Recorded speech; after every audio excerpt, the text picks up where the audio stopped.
ઘર પરિવારમાં સગા સંબંધીઓમાં કોઈને કેન્સર છે અને કેન્સરની સાથે જ પ્લાસ્ટિક સર્જરી કરાવવાની જરૂરિયાત છે. જો તમને તમારા કેન્સર સર્જન દ્વારા આવી સલાહ આપવામાં આવી છે તો આજે હું તમને કેન્સરની અંદર જે પ્લાસ્ટિક સર્જરી કરાવવામાં આવે છે એમાં શું કરવાનું આવે છે, એમાં શું પ્રાથમિકતા હોય છે, એના વિશે માહિતી આપીશ.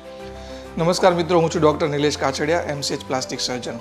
કેન્સર એ ખૂબ જ ગંભીર વિષય છે અને ઘણીવાર આપણા ચહેરા પરથી કે શરીરના અમુક ભાગો પરથી કેન્સરની સાથે સાથે અમુક મોટાભાગનો હિસ્સો કાઢી નાખવામાં આવે છે અને ત્યાં શરીરના જ બીજા કોઈ ભાગથી, સાથળમાંથી, પગમાંથી ચામડી, માંસ અથવા તો હાડકાનો ભાગ લઈને એને રિકન્સ્ટ્રક્શન કરવાની જરૂરિયાત પડતી હોય છે. આ સર્જરીઓની અંદર પહેલી પ્રાથમિકતા અમારી એ હોય છે કે જે ભાગ છે એનું કામ છે જે છે, જેમ કે ચહેરા પર છે તો બોલવું, ખાવું, પીવું એ એનું જળવાઈ રહે અને એનો દેખાવ જેટલો બને તેટલો એને પહેલાં જેવો જ આપી શકીએ. પગના ભાગમાં કેન્સર હોય ને પગના ભાગમાં પ્લાસ્ટિક સર્જરી કરવાની હોય તો એને ચાલવામાં કોઈ તકલીફ ના પડે. હાથના ભાગમાં જો આ વિષય છે તો એને કામ કરવામાં, લખવામાં, પકડવામાં કોઈ તકલીફ ના પડે.